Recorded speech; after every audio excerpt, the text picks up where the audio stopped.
The drill bit screamed through ancient rock, throwing sparks into the thin atmosphere of a world that had no name worth remembering. Havin pressed his four-fingered hand against the vibrating control panel and watched the depth gauge climb past 2,000 meters. His gray skin reflected the harsh lights of the excavation rig, while dust settled on his brown research robes. "Anything yet?" Nira called from the scanner station, her voice tight with excitement that made Havin want to smile despite his exhaustion. 3 weeks on this barren rock had turned up nothing but empty readings and wasted drilling time. "The energy signature is stronger," he admitted, checking the display again. The numbers made no sense. Something down there was generating power equivalent to a small fusion reactor, but geological surveys showed only solid stone and mineral deposits. Another 100 meters should reach the source. Owen leaned against the pilot's chair near the airlock, arms crossed over his chest. The human contractor raised an eyebrow at the readings. "You sure this isn't some kind of equipment malfunction? Dead planets don't usually come with complementary power sources." The third scan confirmed it, Kel chittered from the engineering bay, his 6 limbs adjusting calibration settings with practiced efficiency. The insectoid engineer had triple-checked every system on the Pathfinder after the first impossible readings appeared. Whatever exists below is real and active. The drill lurched suddenly, breaking through into empty space. Having killed the power and watched the bit retract automatically. Warning lights flashed across his console as air pressure readings spiked from the hole they had just created. "There's an atmosphere down there," Nira whispered, staring at her screen like it had just started speaking prophecy. "Breathable oxygen-nitrogen mix. Temperature at 18 degrees standard. This is impossible." Havin stood slowly, his mind racing through explanations that all felt inadequate. "Prepare the descent platform. We're going down." The platform dropped through 2 kilometers of darkness, with only their helmet lights cutting through the void. Rock walls gave way to smooth surfaces that gleamed like polished metal. Havin ran his hand across the material and felt warmth radiating through his glove. "These aren't natural cave formations," Owen said quietly, his usual sarcasm replaced by genuine wonder. "Someone built this." They touched bottom in a chamber so vast their lights couldn't find the far walls. The moment their boots hit the floor, illumination bloomed overhead. Panels in the ceiling activated one by one, spreading gentle white light across a space that could have held a small city. Architecture stretched in every direction, all smooth curves and elegant angles that seemed to grow from the floor rather than being constructed upon it. Nira gasped and pointed upward. Symbols covered the walls, arranged in neat rows like text in some ancient book. The writing flowed across surfaces with artistic precision, each character formed with care that spoke of culture and purpose. Kel immediately began photographing everything while Havin activated his translation software. The program cycled through known languages, searching for matches in its database. Corellian, Talarian, Virin, Keswick, hundreds of dialects and dead tongues, all rejected as the algorithm searched for patterns. "Getting anything?" Owen asked, walking toward a structure that might have been furniture or sculpture. Everything down here existed in that strange space between functional and beautiful. "It's working on it," Havin muttered, watching progress bars crawl across his display. "The syntax is unusual, but the program is finding linguistic anchors in several root language families. Give it time." Nira discovered what looked like a residential area. Rooms branched off from wide corridors, each containing furnishings sized for beings roughly human height. Beds, tables, chairs, all preserved in perfect condition despite apparent age. She picked up an object from a shelf and turned it over in her hands. A simple cup, its surface decorated with images of stars. "Havin, you need to see this," she called, her voice echoing strangely in the vast space. He joined her in what appeared to be a central plaza. A monument rose from the floor, black stone carved with more of the mysterious writing. At its base, a phrase repeated in larger characters, clearly meant to be read and remembered. The translation software chimed completion. Haven looked at the results and felt his breath catch in his throat. The language identifier showed a match with 97% confidence. Ancient Earth Standard. "That's not possible," he said, reading the designation 3 times to make sure he wasn't misinterpreting the data. "Earth is quarantined. Humans are faster than light. They can't have built this." Owen moved closer, reading over Haven's shoulder. The human's face had gone very still. "What does the monument say?" Haven ran the translation on the main inscription. The words appeared on his screen in modern standard dialect, clear and deliberate. "We built this galaxy for those who would inherit our dreams." Silence fell over the group like a physical weight. Nira ran new dating scans on the stone, the walls, the very air they were breathing. The results came back consistent across every test. 12,000 years old. 12,000 years since anyone had walked these halls. Kel discovered a door marked with warning symbols and emergency protocols. Behind it, rows of crystalline storage devices hummed with power, their surfaces flickering with internal light.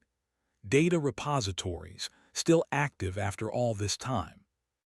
"This changes everything," Haven said quietly, looking around at the impossible city that shouldn't exist. "We need to contact Dominion Command immediately." But even as he prepared the transmission, part of his mind was already racing ahead to the implications. Humans were supposed to be a young species, barely reaching their own moon. The Dominion had been the galaxy's dominant power for 10,000 years, built by 4 founding species who had lifted themselves to the stars through their own efforts. Yet here was evidence of human civilization that predated everything they thought they knew. Architecture that made Dominion engineering look primitive. Technology still functioning when most species hadn't even discovered fire yet.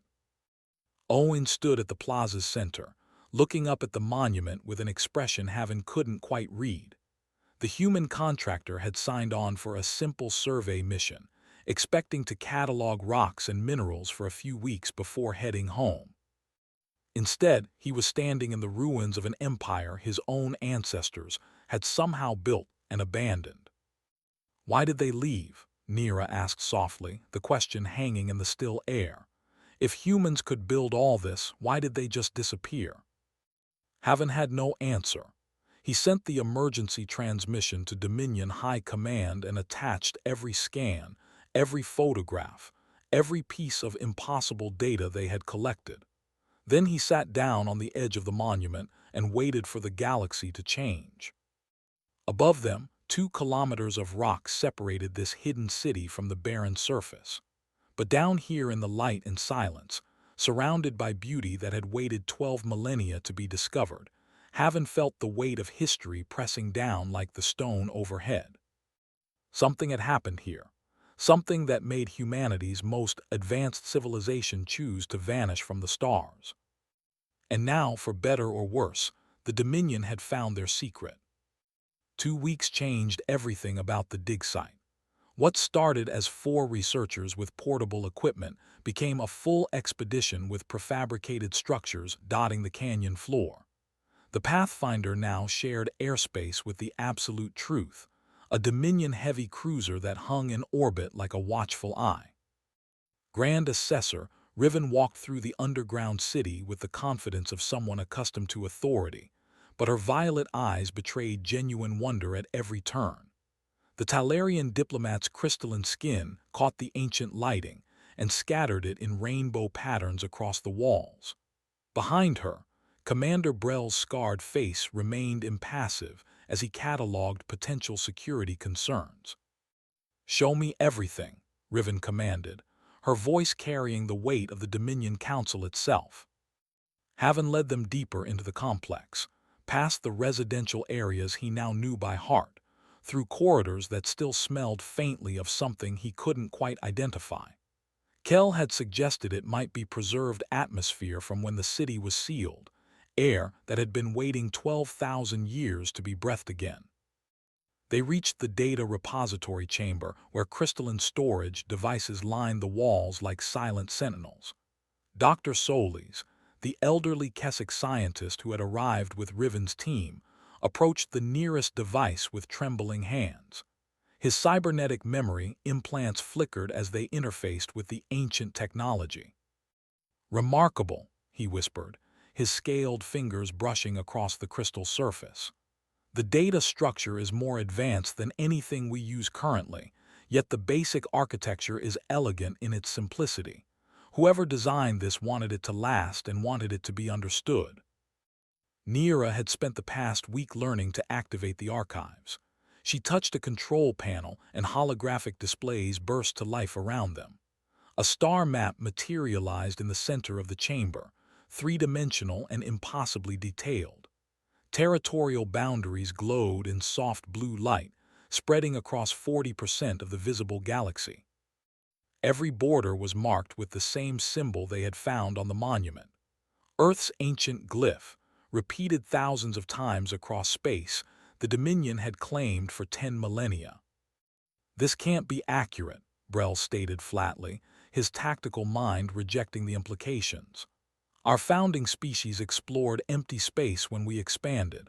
There were no ruins, no abandoned structures, no evidence of prior occupation." Owen, who had been standing quietly in the corner, spoke up. "Maybe you weren't looking for the right things, or maybe they cleaned up really well before they left." Dr. Solis activated another archive and holographic figures appeared before them. Humans of various ethnicities and ages, dressed in simple clothing that somehow looked both practical and artistic. They moved through projected scenes of daily life, working with technology that seemed to respond to thought rather than touch. "These are historical recordings," Solis explained, his voice filled with academic excitement. "Personal logs, public broadcasts, educational materials. The humans documented everything." They watched a sequence showing massive vessels approaching barren worlds.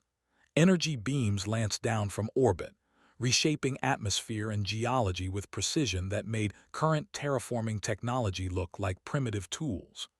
Within accelerated time, dead rocks transformed into living worlds with oceans and continents and clouds. Haven pulled up the Dominion star charts and began cross-referencing coordinates from the human records. His hands moved faster as the pattern emerged, checking and rechecking data that couldn't possibly be correct. "Centrum Prime," he said quietly, pointing to a world in the holographic display.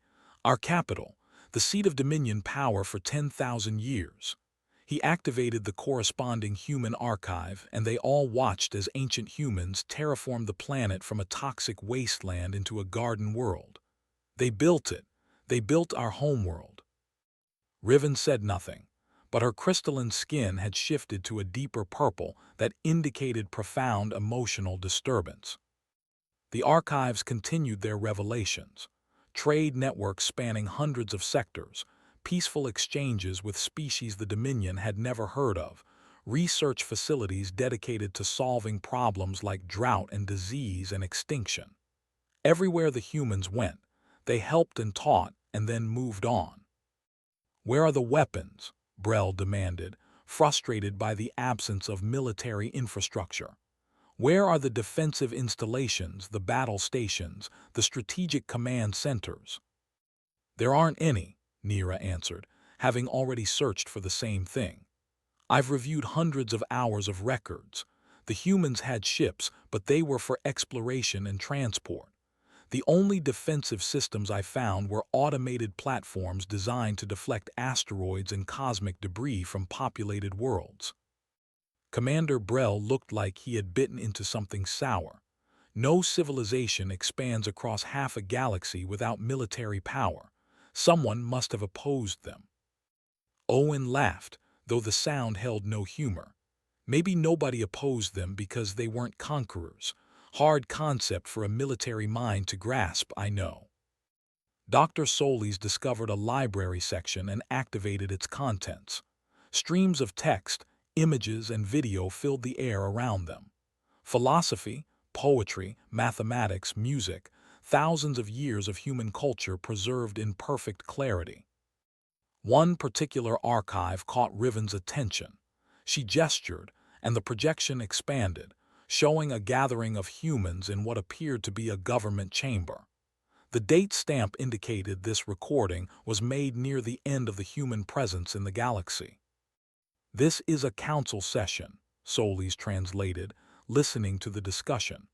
"They're debating something called the evaluation, a galaxy-wide assessment of their impact on other civilizations." The projected humans spoke with passion and concern. One elderly woman argued that their continued expansion prevented younger species from developing critical survival skills. A younger man countered that they had obligations to species that needed their help. Others presented data, showed projections, calculated probabilities. "They're arguing about whether they should leave," Haven realized, listening to the translation. "They're considering abandoning everything they built." The session continued for hours. They watched humans wrestle with questions about destiny and duty, about the difference between helping and enabling, about what kind of galaxy they wanted to create. The debate was fierce but respectful, passionate but thoughtful. Finally, a vote was called.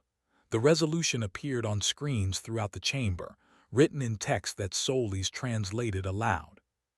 Proposal: initiate withdrawal protocol, dismantle infrastructure, return to origin system, establish observation network, allow galactic development to proceed without human interference.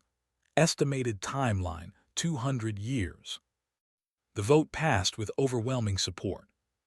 Riven watched the humans in the projection embrace each other, many crying despite having just voted to abandon their civilization's greatest achievement.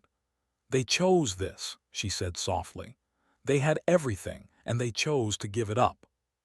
Haven activated another archive and found engineering specifications for the dismantling process, careful deconstruction of orbital facilities, systematic removal of technology from terraformed worlds, protocols for ensuring younger species wouldn't become dependent on human support. "They didn't just leave," Kell observed, reading the technical details. "They erased themselves, every trace, every tool, every hint that they had been there." Owen found personal logs from humans who had worked on the withdrawal. One entry stood out, written by a terraformer who had spent her life creating new worlds. "Today I helped destroy the atmospheric processor on Kepler Station. I built it with my own hands 40 years ago. Now I'm taking it apart piece by piece, making sure no one will ever know it existed. My granddaughter asked me why we're doing this. I told her the truth. Sometimes the greatest gift you can give someone is the chance to succeed without your help." The chamber fell silent except for the soft hum of active archives. Around them, the preserved city waited with its impossible secrets. Questions multiplied with every discovery, but one remained central to all of them. Why had humanity's most advanced civilization chosen to disappear? The deepest level of the ruins felt different from the rest. Where the upper chambers had been built for living and working, these corridors served a singular purpose: preservation, memory, legacy. Brell's military scanners had detected the sealed vault 3 days ago, but protocols demanded thorough investigation before attempting entry. Now Riven stood before massive doors that had remained closed for 12 millennia, her hand hovering over a DNA analysis port that glowed with soft blue light.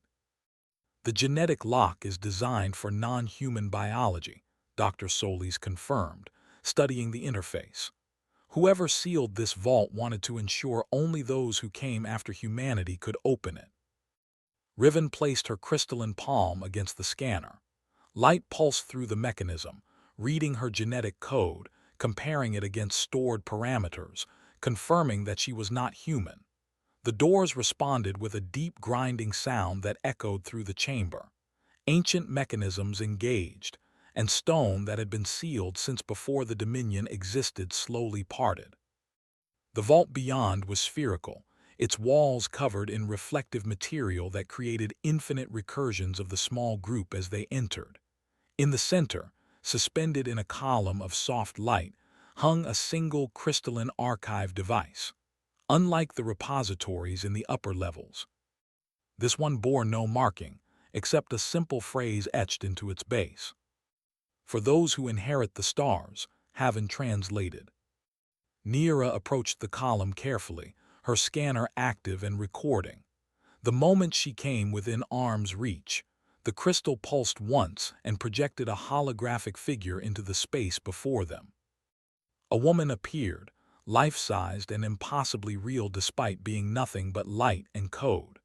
She looked to be in her middle years, with gray-streaked hair pulled back from a face that showed both strength and profound sadness. Her simple blue robes bore the same earth symbol they had seen throughout the ruins. "My name is Director Walsh," the hologram began, her voice clear and steady. "If you're seeing this message, it means you've reached a level of development where you can find and understand what we left behind. It means the withdrawal protocol succeeded. It means we can finally tell you why we left." The hologram gestured and images appeared around her, showing human civilization at its peak. Cities that spanned continents, vessels that moved between stars like birds between trees, technology so advanced it seemed indistinguishable from magic. "We reached a crossroads," Walsh continued. "Our science gave us power over life and death, over space and time itself. We could reshape reality according to our will. We could have ruled this galaxy forever, unchallenged and supreme." The images shifted, showing human councils engaged in heated debate. Philosophers and scientists, artists and engineers, all struggling with profound questions about power and responsibility. But we asked ourselves what kind of universe we wanted to create. One where a single species held all the answers. One where countless others lived in our shadow, never developing the strength that comes from facing challenges alone. Or one where many voices contributed to the greater chorus. Walsh's expression softened into something like hope. "We studied the species around us, those who showed promise, who might one day reach for the stars on their own. We saw your potential, all of you. The Corellians with their analytical brilliance, the Talarians with their diplomatic wisdom, the Virins' tactical innovation, the Kessic's patient scholarship, dozens of others, each with unique gifts that could enrich the galaxy if given space to grow." The hologram showed humans dismantling their own infrastructure, carefully erasing evidence of their presence, working with systematic precision to remove themselves from galactic affairs. So we chose to step back, not because we were weak or defeated, but because we understood something fundamental about strength. True power isn't about dominating others. It's about helping them become powerful themselves. The greatest gift we could give you was the chance to succeed without our interference. Images appeared showing the withdrawal in detail. Evacuation of human colonies, deconstruction of orbital facilities, systematic removal of advanced technology from worlds they had terraformed, and finally, the establishment of a barrier around Earth itself. We returned to our origin system and sealed it from the outside. We deliberately regressed our technology, maintaining only what we needed for survival and observation.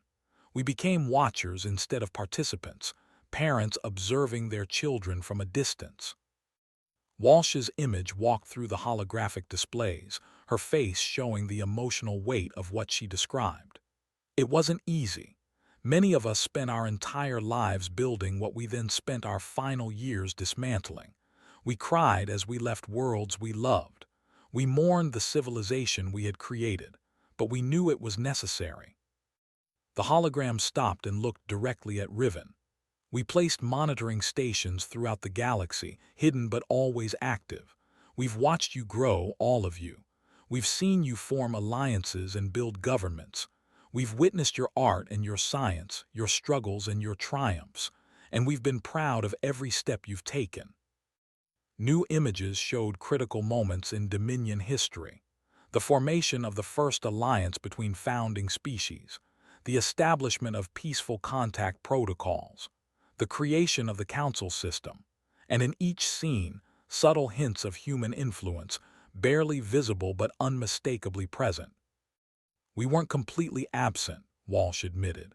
"3 times in your history, extinction-level threats emerged, asteroids on collision courses with your homeworlds, a plague that would have wiped out the Keswick before they achieved spaceflight, a supernova that would have sterilized the entire Talarian system. Each time, we intervened just enough to prevent disaster, then withdrew again before you could detect us." Owen stood very still, watching his ancestor explain the sacrifice humanity had made. His hands were clenched at his sides. "We even influenced your development in small ways," Walsh continued. "The idea for the Dominion itself came from carefully placed cultural concepts, stories, and philosophies we seeded across multiple worlds. Your founding principles of cooperation and mutual respect. Those reflect human values we hoped you would adopt and make your own." The hologram gestured and a star map appeared, showing 47 locations across the galaxy. "We left repositories like this one at significant sites throughout our former territory. Each contains knowledge appropriate for your current development level, technologies you can integrate safely, historical records that explain our decisions, and guidance for the challenges you'll face." Walsh's expression became more serious. "Because there are challenges coming. The galaxy is not a peaceful place. There are threats out there that we barely survived, dangers we could only delay, not eliminate. We withdrew partly to let you grow, but also to ensure the galaxy would have multiple strong civilizations to face those threats together." The hologram began to fade slightly, the message approaching its conclusion. "We're still here, watching from Earth. When you're ready to meet us as equals rather than legends, you'll know how to call us. The coordinates for establishing contact are included in this archive, along with everything else you'll need." Walsh smiled, and for the first time, genuine joy showed on her face. "The galaxy was never ours to keep. It was ours to prepare for you, build something better than we could have achieved alone, learn from our mistakes, create the civilization we could only imagine." The hologram flickered once more. "And know this above all else, we are proud of you. Every species, every culture, every individual who has struggled and grown and reached for something greater. You are why we made this sacrifice. You are the inheritors we dreamed of. The galaxy belongs to you now. Make it magnificent." Director Walsh's image disappeared, leaving only the crystal archive pulsing gently in its column of light. Around the vault, Riven and her team stood in stunned silence, processing revelations that changed everything they thought they knew about themselves and their place in the universe. Haven was the first to speak, his voice barely above a whisper. "They gave up everything for us, an entire civilization gone by choice." "Not gone," Riven corrected softly, touching the crystal with reverent care. "Waiting. They've been waiting 12,000 years to see if we were worth the sacrifice." And somewhere far above them, beyond the ancient ruins and the barren planet and the vast emptiness of space, Earth turned silently in its quarantine, watching. The Dominion Council chamber had never felt so small. Designed to hold representatives from 47 member species, it now seemed inadequate for the weight of what they faced. Holographic projections of Walsh's message played on repeat, while delegates from across known space watched in various states of shock. Haven stood at the presentation platform, exhausted from 3 days of continuous briefings. Behind him, additional displays showed archaeological data, star maps, and architectural scans from the human ruins, each piece of evidence supporting an impossible conclusion. "The dating is confirmed across multiple independent tests," he reported, his voice carrying to every corner of the chamber. 12,000 years. The human empire predates our entire civilization by 2 millennia. Everything we believed about being first, about being the founders of galactic society, was wrong. A Viren counselor slammed his fist on the table. This is absurd. We explored empty space when we expanded. Our records show no evidence of prior occupation. Dr. Soli stepped forward, his elderly frame somehow commanding despite his small stature. Because they removed that evidence intentionally. We've now located 17 of the 47 repository sites Walsh mentioned. Everyone shows the same pattern: careful dismantling of infrastructure, systematic removal of technology. They erased themselves so thoroughly that we found nothing during our own expansion. But why? A Talarian priest asked, her crystalline hands trembling. Our sacred texts teach that we were the first speakers, the ones who brought light to the darkness. If humans were here first, if they built our worlds, what does that make us? Riven stood from her seat at the head table. The Grand Assessor had barely slept since returning from the ruins, spending every waking hour coordinating research and preparing for this moment. It makes us exactly what they intended, she said clearly. The inheritors. They stepped aside specifically so we could develop on our own terms without living in their shadow. Pretty words, Commander Brell interjected. But the strategic implications are staggering. If ancient humans possessed technology this advanced, what about modern humans? What capabilities might they have now? The question hung in the air like a threat. Murmurs spread through the assembled delegates. Fear and uncertainty replacing the comfortable certainty they had known for generations. Owen had been standing quietly near the back of the chamber, technically present only as a consultant due to his role in the discovery. Now he cleared his throat, and every eye turned toward him. "You're asking the wrong questions," he said simply. "You're treating this like a military threat instead of what it actually is, a gift." "Easy for you to say," a Keswick representative shot back. "Your species apparently ruled the galaxy while ours were barely sentient." "And then they left," Owen countered. "They could have stayed. They could have made you servants or subjects or pets. Instead, they chose to vanish so you could become what you are today. That's not the action of an enemy." Nira activated a new holographic display, showing data from the monitoring stations Walsh had mentioned. "We've identified 6 active observation platforms in this sector alone. The technology is incredibly sophisticated, designed to watch without interfering. They've been collecting data on our development for 12,000 years. Spying on us," someone muttered. "Protecting us," Riven corrected sharply. Walsh's message mentioned 3 extinction-level interventions. "We've been reviewing historical records, looking for anomalies that might correspond to those events." Dr. Solis brought up archived data from 8,000 years ago. The Talarian supernova. Our records show the star went critical, but somehow the radiation wave dispersed before reaching our homeworld. Scientists at the time called it a miracle. "It was human intervention," Haven added. "We found evidence of massive energy deflection occurring at exactly the right time and place. They saved your entire species, and you never knew."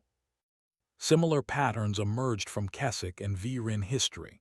Disasters averted by impossible coincidences. Plagues that mysteriously stopped spreading.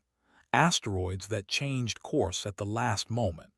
Each event coinciding with unusual energy readings that had been dismissed as sensor errors. "They've been guardian angels," Riven said quietly, "watching over us while we grew, intervening only to prevent extinction, then disappearing before we could detect them." The implications rippled through the chamber. Religious leaders grappled with doctrines that needed radical revision. Scientists wrestled with the realization that many of their greatest achievements built upon human foundations. Politicians calculated how this news would affect their power bases. Then the alarm sounded. Emergency broadcasts flashed across every display. Deep space monitoring stations detecting unusual activity in the Sol system. The quarantine barrier that had surrounded Earth for 12,000 years was responding to something. Energy readings spiking to levels that matched the ancient human repositories. They know, having breathed, watching the data stream in. They know we found the ruins. Commander Brell was already on his feet, barking orders to military forces throughout the sector. All vessels to alert status. I want full tactical scans of the Sol system quarantine zone. If something's coming out, I want to know what we're facing. Or who, Owen said softly. The main display shifted to show long-range scans of Earth's solar system. For 12,000 years, the quarantine had been an impenetrable sphere of unknown energy. Dominion vessels had tried to breach it countless times over the centuries, always failing. Now that barrier was changing, portions of it becoming transparent, allowing sensors to penetrate for the first time. What they revealed made everyone in the chamber fall silent. Orbital rings around Earth, massive and beautiful, gleaming with lights from millions of habitats. Stations in the outer solar system, each one larger than Centrum Prime's biggest cities. And vessels, so many vessels, designs unlike anything in Dominion records but unmistakably advanced. They never regressed, a counselor whispered in horror. Walsh said they deliberately reduced their technology, but look at that infrastructure. They've been building this whole time. Not building, Dr. Solis corrected, studying the scans with academic fascination. Maintaining. This is their observation network, their way of watching over the galaxy while remaining hidden. Earth itself might be faster than light, but the humans in orbit certainly aren't. Then something emerged from the orbital ring network. A single vessel, elegant and purposeful, moving toward the edge of the solar system at speeds that made Dominion drives look primitive. It broadcast on frequencies that hadn't been used for 12,000 years, repeating a simple message in every known language. This is the human vessel Olive Branch. We request permission to establish formal diplomatic contact with the Dominion Council. We come in peace and friendship. We have waited a very long time to meet you as equals. Riven looked around the chamber at faces showing fear, wonder, anger, and hope in equal measure. The Dominion had been the galaxy's dominant power for 10,000 years. They had believed themselves the peak of civilization, the natural rulers of known space. Now they faced the humbling truth that they had been children playing in a garden. Their elders had planted and tended from afar. Send a response, Riven ordered, her voice steady despite the chaos around her. Tell them we accept their request for contact, and pray to whatever powers exist that we're ready for this. Because ready or not, humanity was coming home. Summit Ring orbital platform had hosted diplomatic meetings for 3,000 years, but never one carrying this much weight. The station's observation deck looked out onto Centrum Prime below, a world that had once been a toxic wasteland before humans terraformed it into a garden planet 12,000 years ago. Riven stood at the viewing port, her crystalline skin reflecting starlight as she waited. Behind her, the full Dominion Council had assembled along with representatives from every major species. Military vessels ringed the station at respectful distances, their weapons powered down but ready, just in case. Contact in 3 minutes, a technician announced, tracking the olive branch's approach vector. The human ship was small compared to Dominion cruisers, barely 200 meters from bow to stern. But sensors showed power output that rivaled their largest battleships, contained in a hull built from materials the Dominion couldn't identify. Its design mixed organic curves with geometric precision, beautiful in a way that suggested function and art had merged into something beyond either. Having stood beside Neera, both of them wearing formal research robes for the occasion, Owen had positioned himself near a secondary exit, looking uncomfortable in the diplomatic environment, but unable to stay away from this moment. The olive branch docked with a precision that suggested either incredible piloting skill or automated systems far superior to anything the Dominion used? Probably both. The airlock cycled and the inner door opened. Captain Rebecca Torres stepped through first. She appeared to be in her 40s, with brown skin and black hair pulled back in a practical style. Her gray uniform bore Earth's blue and green planetary symbol, but no rank insignia or decoration. Simple and functional, like everything else about the human vessel. Her crew followed, 6 humans of varying ages and ethnicities, all wearing the same basic uniform, all moving with quiet confidence. What struck Riven immediately was what they lacked.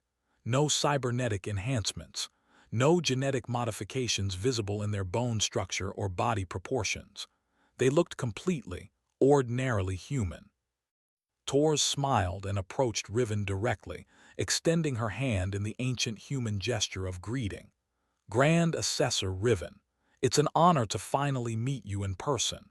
We've been watching your career with great interest. Riven accepted the handshake, feeling warmth through Tor's palm that spoke of genuine emotion. You know me. We know all of you, Torres replied, her smile widening. Every council member, every researcher who's contributed to the Dominion's development, every artist and scientist and philosopher who's helped shape galactic culture. We've been very attentive students of your civilization. She moved through the assembled delegates, greeting each one by name and in their own language. When she reached Dr. Solis, she bowed in the traditional Keswick manner of respect between scholars. When she met Commander Brell, she acknowledged him with the V-Rin military salute. She knew their customs, their histories, their individual achievements. It was both impressive and deeply unsettling. Please, Riven gestured toward the prepared conference chamber. We have many questions. The room had been arranged with careful attention to protocol, seating positioned to suggest equality while maintaining traditional hierarchies. Torres glanced at the layout and chuckled softly before choosing a seat that put her at the same level as everyone else, ignoring the subtle power dynamics entirely.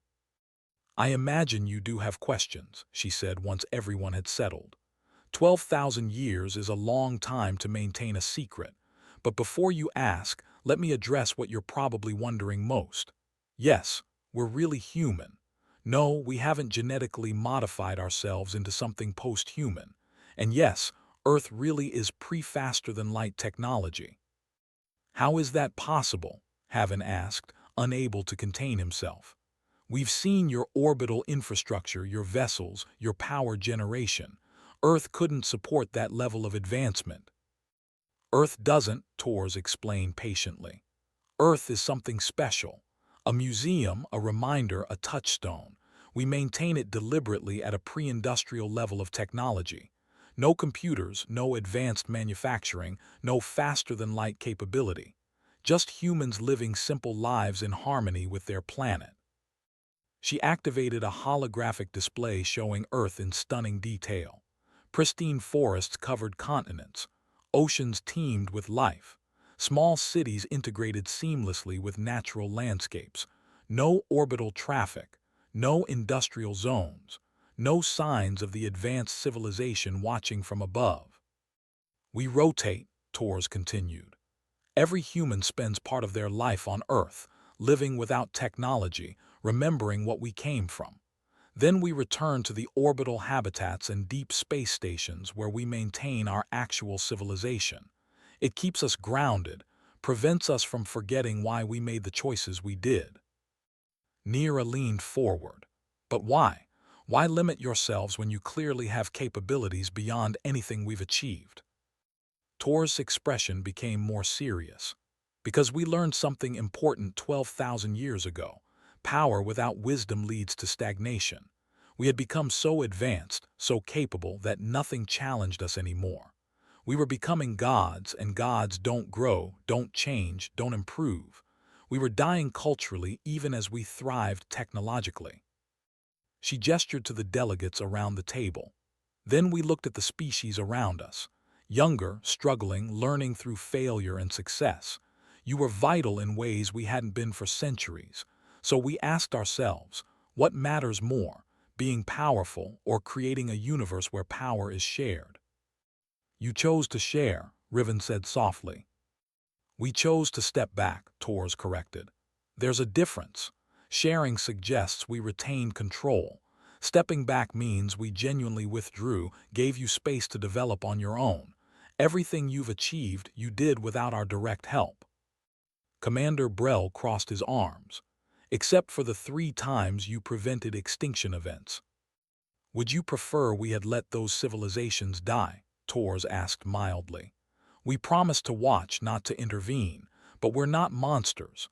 When faced with genuine extinction threats, we acted to preserve life. Then we withdrew again immediately. You also influenced us, a Talarian counselor accused. Walsh's message admitted seeding cultural concepts that led to the Dominion's formation. Tors nodded. We did. We placed stories and philosophies into your developing cultures, ideas about cooperation and mutual respect. But ideas only take root if people choose to embrace them. You could have rejected those concepts. Instead, you made them central to your civilization. That choice was yours, not ours. Owen spoke up from his position near the wall. What about now? You're here talking to us openly, the secret's out. What happens next? Tor's smile returned, genuine and warm. Now we offer partnership, true partnership between equals. We'll share technology appropriate for your current development level. We'll provide historical records and scientific knowledge. We'll introduce you to other civilizations we've been monitoring who might be ready for contact. And in return, Brell asked suspiciously, we ask you to help us watch over younger species, Tors replied. To use the principles you've developed to guide others the way we tried to guide you. To become teachers yourselves, passing forward what you've learned. She leaned back in her chair, her posture relaxed but her eyes sharp. We also ask for your help with something we've been preparing for, something that's coming, something dangerous that we can't face alone. Riven felt ice run down her spine. What kind of danger? Before Tors could answer, alarms blared throughout the station. Emergency broadcasts lit up every display.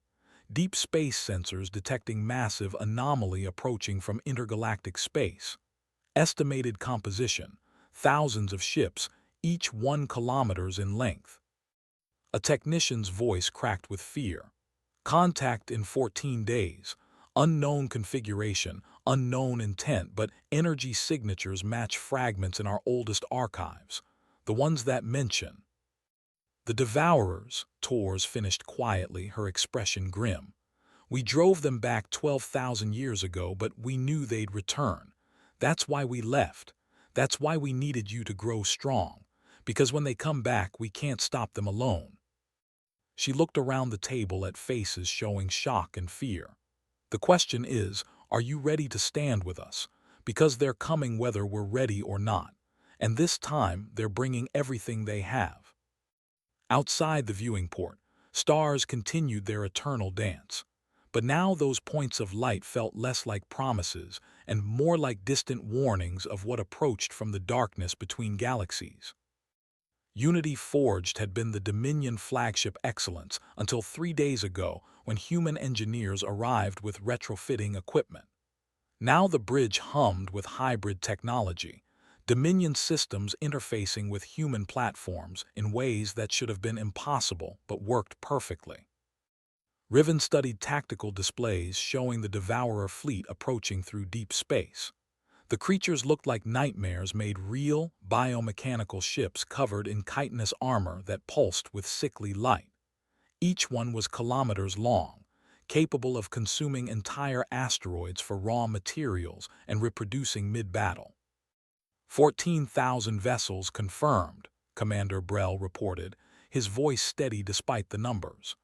They're maintaining formation, suggesting coordinated intelligence. Tors stood beside him at the tactical station, her calm presence somehow reassuring despite the approaching apocalypse. They learned fast. Every tactic we used against them last time, they'll have adapted to counter.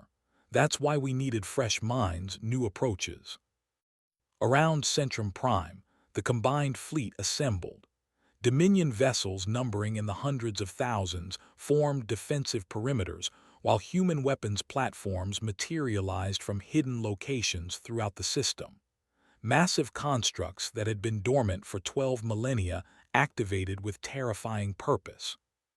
Having worked in the science division alongside Dr. Park, a human researcher who had spent her entire career studying devourer biology from ancient samples, their cellular structure adapts to directed energy weapons within minutes, Park explained, showing him molecular scans.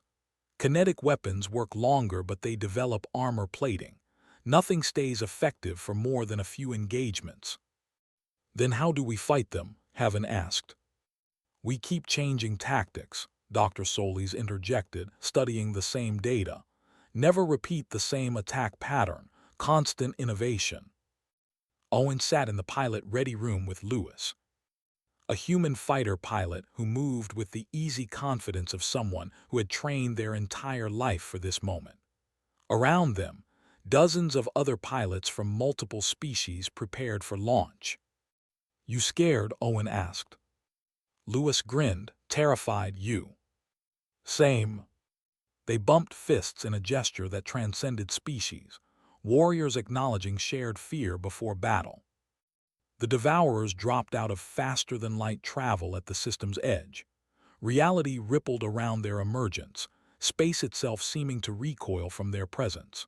They paused for exactly 3 seconds, scanning the waiting fleets, analyzing defenses. Then they attacked. Human platforms opened fire first, weapons that bent spacetime itself, creating localized distortions that crushed devourer vessels like tin cans, quantum disruptors that unraveled molecular bonds at the atomic level, weaponized singularities that devoured the devourers. Thousands of enemy ships died in the opening salvo, but thousands more kept coming, already adapting. Their armor shifted, developing resistance to the exotic physics of human weapons. The second wave took less damage than the first. "Dominion forces engage," Riven commanded. The fleet moved as one, executing maneuvers that had been drilled over centuries of military tradition. But now those maneuvers incorporated human strategic principles, creating combinations that the Devourers hadn't encountered before. Viren gravity well generators warped space in patterns that disrupted Devourer formation. Kessic electronic warfare infected their biomechanical systems with cascading failures. Corellian swarm tactics overwhelmed individual vessels, while human weapons provided devastating support fire. Owen and Lewis launched with their combined squadron, a mix of human and Dominion fighters that moved like a single organism. Human vessels provided superior speed and firepower. Dominion craft offered maneuverability and targeting precision. Together, they tore through Devourer attack patterns, covering each other's weaknesses. "Break left," Lewis shouted as a Devourer destroyer launched bioplasma at Owen's position. The human shields absorbed the hit while Owen circled around, his weapons finding the weak point Solis had identified. The destroyer exploded in silence. In the research bay, Haven and Park worked frantically as combat data streamed in. "They're developing resistance to our quantum weapons," Park noted. "Estimated effectiveness down to 40%. "But look at this," Haven pointed to another data stream. "Their adaptation to our electronic warfare is creating electromagnetic vulnerabilities. If we modify the Viren gravity well generators to exploit that weakness, they'll have an opening for maybe 10 minutes before adapting again," Park finished his thought. "But 10 minutes might be enough." They transmitted new tactical protocols to the fleet. Ships that had been fighting independently suddenly coordinated in ways the Devourers couldn't predict. Every time the enemy adapted to one strategy, the combined forces shifted to another, keeping them constantly off balance. A Devourer superconstruct emerged from the main fleet, a planet-sized organism birthing smaller vessels at terrifying speed. Its armor was impenetrable, its weapons devastating. It destroyed a Dominion cruiser with a single bioplasma discharge. All weapons target the construct, Brel ordered. Human platforms unleashed maximum firepower. The construct's shields held. Dominion vessels added their weapons to the barrage. The shields flickered but recovered. "It's no good," Tor said grimly. "We need something it hasn't seen before." Dr. Solis' voice crackled over communications. "I have an idea. The construct's biology shows resonant frequencies in its structural lattice. If we can hit it with harmonic weapons tuned to exactly the right frequency." "We don't have harmonic weapons," Brel protested. "But we can make them," Nira interrupted, her voice excited. "If we modulate the Corellian mining lasers through Talarian crystal matrices, we can generate the frequency Solis specified." It took 4 minutes to implement the modification. 4 minutes during which the superconstruct destroyed 3 more capital ships and thousands of smaller vessels. Then Kell confirmed the weapons were ready. Every Corellian vessel in the fleet fired simultaneously. Their beams filtered through Talarian crystal arrays on human platforms. The combined resonance hit the superconstruct's frequency precisely. The massive organism shuddered. Cracks appeared in its armor. Then it exploded from within, its own cellular structure tearing itself apart at the molecular level. The shockwave destroyed hundreds of nearby Devourer ships. The enemy fleet hesitated, something they hadn't done before. Their coordination faltered. "They're confused," Tors said with satisfaction. "They've never faced opponents who could innovate this fast." The battle raged for 6 more hours. Every time the Devourers adapted, the combined forces changed tactics. Human weapons provided devastating firepower. Dominion creativity found new ways to exploit weaknesses. Species who had barely met days ago worked together as if they had trained for years. Finally, as the enemy numbers dwindled below sustainable levels, the Devourers broke formation and fled toward intergalactic space. They left behind debris fields and damaged vessels, but the core worlds remained intact. The galaxy had survived. On Unity Forge's bridge, exhausted crews embraced each other regardless of species. Tors and Riven clasped hands, their faces showing relief and triumph in equal measure. 3 months later, Haven stood in Earth's forests with Director Wallace, descendant of the woman who had recorded the message 12,000 years ago. Sunlight filtered through ancient trees while birds sang overhead. "Your ancestors waited a very long time," he said quietly. Wallace smiled. "We waited for you to be ready, not just ready to survive but ready to thrive, ready to stand beside us as partners. And now we build something neither humans nor the Dominion could have created alone. A true galactic civilization where every species contributes, where strength comes from diversity rather than dominance." Above them, barely visible through the canopy, Centrum Prime and Earth orbited each other in a binary system that existed only on holographic star maps. 2 worlds, 2 civilizations, finally united. The galaxy belonged to all of them now, and together they would make it magnificent.